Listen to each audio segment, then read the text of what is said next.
राधे राधे, हर हर महादेव। मित्रों, स्वागत है आप सभी का आज के हमारे इस नए वीडियो में।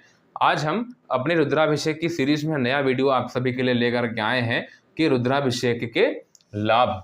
मित्रों, रुद्राभिषेक से इतने लाभ होते हैं जिसकी गणना भी नहीं करी जा सकती, लेकिन फिर भी मैंने प्रयास करा है और इस वीडियो को मैंने 2 भागों में बांटा है। पहले हम उन लाभ के बारे में बात करेंगे, जैसे मान लीजिए आपको लक्ष्मी की प्राप्ति करनी है, पुत्र की प्राप्ति करनी है, रोगों का नाश करना है। जब आपकी कोई एक मनोकामना है तो उसको कैसे पूरा करा जाए, तो शास्त्रों में, शिव महापुराण में उसके बारे में क्या कहा गया है, किस वस्तु के द्वारा हमें अभिषेक करना चाहिए, तो हमें किस वस्तु की प्राप्ति हो जाएगी, पहला भाग वो है।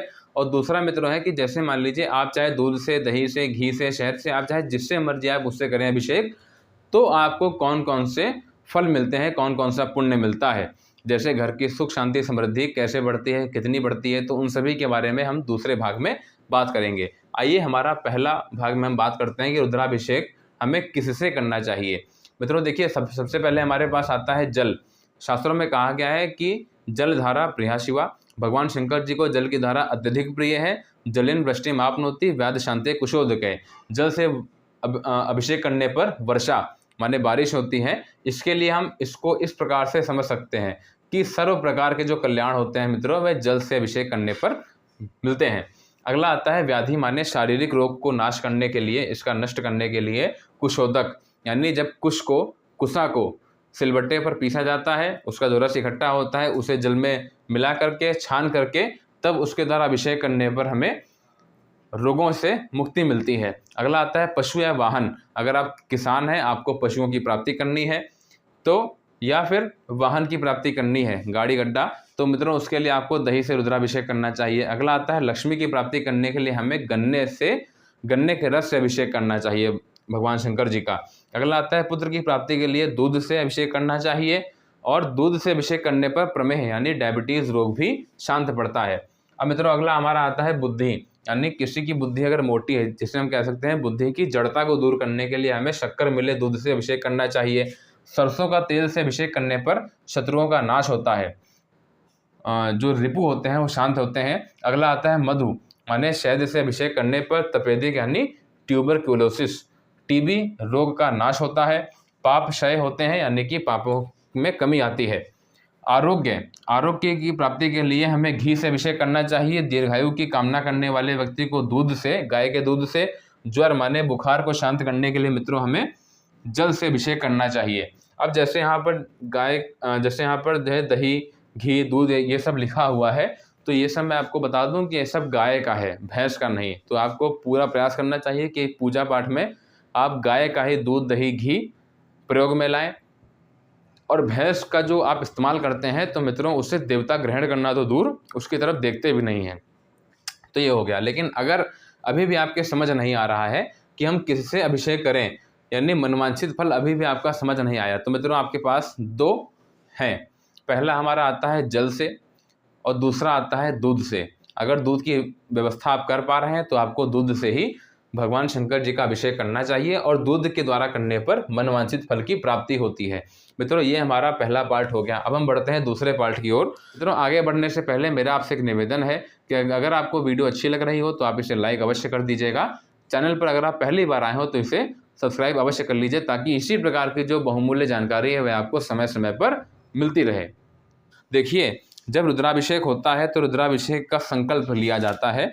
तो पूजा के आरंभ में आचार्य इस पूजन का संकल्प पढ़ते हैं। तो मित्रों उसमें जब आपसे कहा जाता है कि आप अपने गोत्र का नाम लीजिए, अपना नाम लीजिए, तो जब आप अपना नाम लेते हैं उसके बाद उसमें कहा गया है कि सा पत्नी को हम, मैं पत्नी के साथ में, सा परिवारो हम, मैं परिवार के साथ में, सकल शास्त्र श्रुति स्मृति वेदोक्त पुराणोक्त, यानी मैं क्या कर रहा हूँ, मैं सभी शास्त्रों में, श्रुति स्मृति वेदों में और पुराणों में जो उक्त है, यानी जो उसमें लिखा है, कौन कौन क्या लिखा है, तो उसमें जो शुभ फल लिखे हैं उनकी प्राप्ति अर्थम, उनकी प्राप्ति करने के लिए, उत्तम आयु, आरोग्य, ऐश्वर्य, अभिवृद्धि के लिए, मैं स्थिर धन, सुख, संपत्ति। देखिए हमें धन भी चाहिए, सुख भी चाहिए, संपत्ति भी चाहिए, लेकिन कैसी हो, तो वह लिखा है स्थिर होनी चाहिए।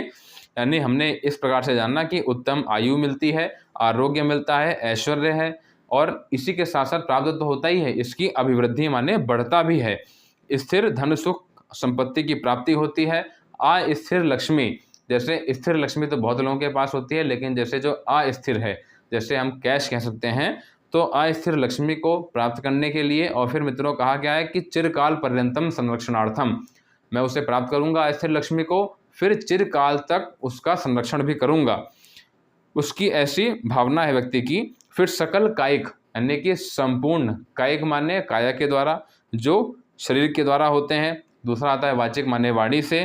तीसरा मानसिक, फिर सांसर्गिक, इन सभी तापों के शमन के लिए। अगला आता है भय। हर एक व्यक्ति को कोई ना कोई भय अवश्य होता है। जैसे पहला है राज भय, दूसरा है चौर भय, तीसरा सर्प भय, चौथा शत्रु भय, पांचवा अग्नि भय, फिर अगला रोग भय, यान पातनादि भय, अभिचार भय, दुस्संग माने दुसंगति से उत्पन्न आकस्मिक भय।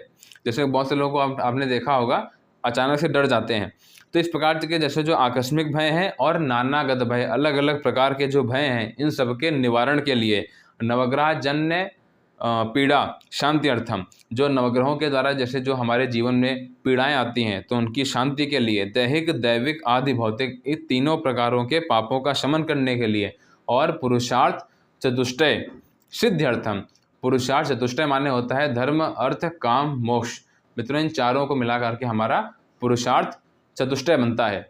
तो हम और आप में से किसी का भी अगर इन चारों में से कोई एक पुरुषार्थ गड़बड़ाता है तो जीवन में समस्याएं आती हैं। तो इसलिए कहा गया इन चारों को जो है सिद्ध करने के लिए। और मित्रों आपने सुना होगा कि भगवान की जो कथा होती है, वह चाहे जो व्यक्ति गा रहा हो या जो सुन रहा हो या जैसे जो लोग वहाँ पर बैठे हों, तो उन सभी को समान फल मिलता है। तो मित्रों उसी प्रकार से हमारे पूजन में भी लिखा है कि उपस्थिता नाम सर्वेशाम जना नाम परम कल्याण कामः, यानी जो लोग वहाँ पर उपस्थित हैं उन सभी लोगों के परम कल्याण कामना को लेकर के मैं भगवान शंकर जी का रुद्राभिषेक करने जा रहा हूँ। तो मित्रों इस प्रकार का जब आप लोग संकल्प करते हैं तो आपको इसी प्रकार के अत्यधिक फलों की पुण्य की प्राप्ति होती है। मुझे आशा है कि मेरे द्वारा दी गई जानकारी से आपको अवश्य इस वीडियो में कुछ ना कुछ लाभ हुआ होगा। मित्रों आप इस वीडियो को अपने मित्रों के साथ में अवश्य शेयर करिए ताकि उन्हें भी इस बहुमूल्य जानकारी का लाभ मिल सके। आज का हमारा यह नया वीडियो है कि रुद्राभिषेक के कितने प्रकार होते हैं और रुद्राभिषेक में हवन होता है कि नहीं होता है। मित्रों हमारे समाज में एक बहुत ही चर्चित विषय यह चल रहा है इस समय कि रुद्राभिषेक में हवन होता है कि नहीं होता है, तो उस पर भी हम बात करेंगे।